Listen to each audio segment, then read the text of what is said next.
This Form 13, does it get filed into the court? Like, let's say there's an application that's been started, a proceedings been started. Does this form sit in the public file? Yes. So if you're in court, it is absolutely a public document. One of the reasons why the bank accounts should be limited to the last 4 digits is because of that. When I started practice, we were not very careful about this. And there were credit cards, the full 16 digits. Oh. Yeah. Oh. Okay, now what about the supporting documents? Are those filed with the court as well? So generally not. Okay. Okay. When you file your first financial statement with the court, you have to have income documents. Yeah. Most of those don't have any personal, like the tax information. For example, your notice of assessment don't have your social insurance number. Okay. Oh, okay. But the rules say that specifically for the privacy issue, when you serve the documents to the other party, when you send them the sharing link, for example, you should not redact your documents. But if you need to file them with the courts, so you should redact your social insurance numbers, leaving the last 4 digits. Yeah.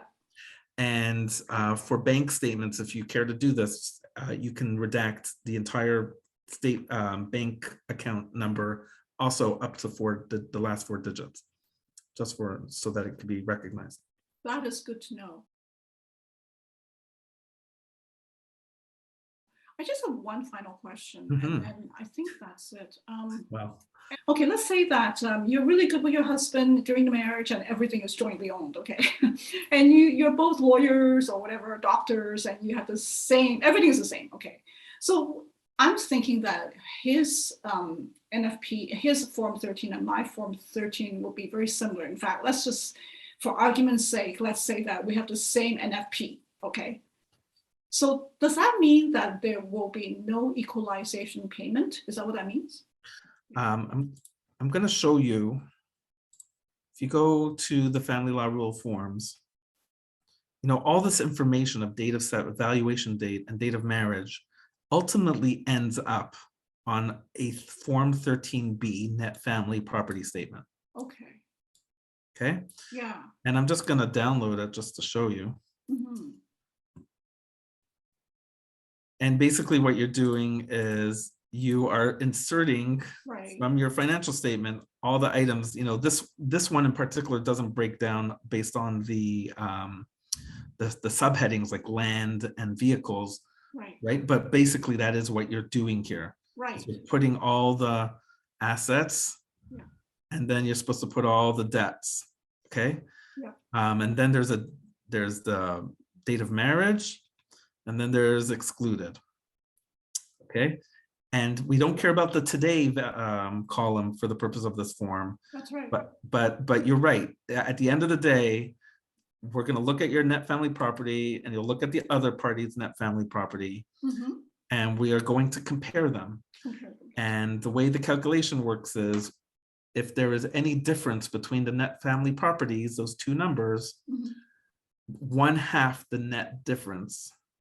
So, for example, if this number is 100 and this number is 50, let me use an odd number, like a different number. The difference between the 100 and the 30 is 70, and 1/2 of the 70 is 35. Okay, so, and I'm just typing this in, so bear with me. So the payment will be plus 35 minus 35. I'm going backwards. I'm going backwards, but this person will end up with 65 and this person will end up with 65. And that's the concept of being equalized. I know, don't get too caught up on how I just did that, but ultimately that is how we calculate the equalization. But okay, so I have a second part of the question. Let's say that there isn't equalization, but you jointly own the home with your husband. Right. So then if nobody has to pay anybody anything, then how do you split the matrimonial home then? Okay, so that's an excellent question. So when we started this whole process, I said there are two issues here. There's ownership and there's value, right? Right. Okay. Right. The equalization is a made-up calculation in legislation. Right. The best way to think about it is as an additional debt arising from the marriage and the breakdown. Interesting. Okay. And we have to quantify it. So let's just quantify it. Right? All of the work we just did. Yeah. And the debt based on that 13B is 0. Right. Okay. That's your scenario. That's right. Okay? Yeah. So then what do we do with the house? Like, then you're left with just assets that are either if it's in your name, it's yours. If it's in the other party's name, it's theirs. And if it's joint, then we have to usually dispose of it. Right. Okay, so let's say it's a house, we would sell the house, right? And we would split the proceeds, the net proceeds. I understand now. Oh my goodness. Okay, a light bulb just okay, I understand, because people are always saying, oh, you always have to share the house. You know how that's saying, you always have to share the house. People are always you always have to share the value of the house. The value, that's right, that's right. As to whether or not the house gets sold or how the value is, that's a separate question, actually. Yeah. Yeah. So I mean, the equalization, the best way I like to think of it is, so the equalization, the calculation of the equalization is step 1. How the equalization is paid is a separate step 2, and you can be creative about it.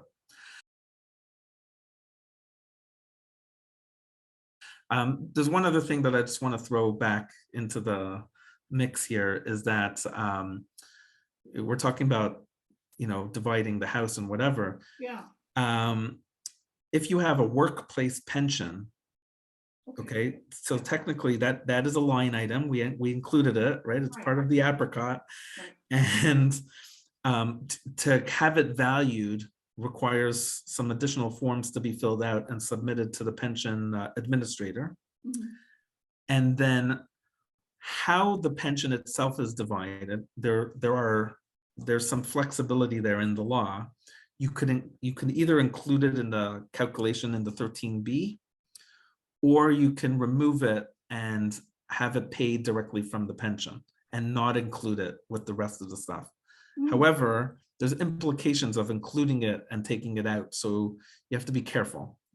I need to say this out loud. You just have to be careful. There's a tax liability attached to it if it's remaining in the 13B. And likewise, the tax liability would have to be removed. It's possible when you start playing with the 13B and taking things in and out, that it may create a false result of a 0 because of glitch number 3. I have to make sure that's there. Remember, glitch number 3 says you don't go under 0. Oh, right, so if you take an asset out, it may create a 0 that doesn't really exist. So you got to be careful about that. Wow. So I told you 3 glitches. Yeah. Oh my goodness. Oh my. Yeah, well, that's a lot to take in. I mean, that is a lot to take in. And on the other hand, it's just a calculation. And the goal of filling out the form is to provide the information so that the calculation can take place. Once you have the information, you can start being creative about how to deal with the calculation. Realistically, how long do people usually need to have to complete a Form 13-1? Several months? That's an excellent question. It's not overnight, that's for sure. No. And we're just talking in this video about the properties aspect, but there's the income and the expenses, right? Yeah. I usually recommend people start with the property and then kind of work backwards. Do the budget and do the income last. Sometimes sometimes is the best way to deal with it. Because the property, it's easy to list. It's easy to list if you have a system, kind of like the apricot system, to just list all your bank accounts and all that stuff. You want to feel encouraged that you're making progress on this form. I think for most people, it really does take at least 2 weeks just fill it out on the most basic level. There'll still be a lot of TBDs, especially for certain items that require opinion evidence or even like the pension valuation. So completing the form, the word completing has different meaning when you when you're able to put TBDs in. So this form 13.1, it should be completed by the time you see your judge the first time, right? Or is that an earlier deadline? So the financial statements themselves need to be completed when you start a court case. When you start the court case? Yeah, when you start the court case, you have to file it if you're making these financial claims. Yeah. Oh, it has to go with the application. Correct. And I think what you're referring to is the supporting documentation. Oh, the supporting, yeah. Okay. Now, if you do this correctly, when I say correctly, I mean just methodically. Right. You should be building your documents as you build your financial statement. So if you do it right, you'll have your documents well in advance of the first. That's right. Yeah, that's right. I mean, because how are you filling it out if you don't have the supporting documents? Right, absolutely. You're making stuff up, like. Correct. Exactly. Yeah, sounds good. My goodness. Well, you know what? I have used up so much of your time. And so I just want to say to everyone, thank you so much for watching. Thank you, Shmuel, for coming. And we're going to see you next time. Oh, also, I guess if you have any questions or topics that you would like us to talk about, maybe you can just shoot me an email. My email address is hh@litigation-help.com.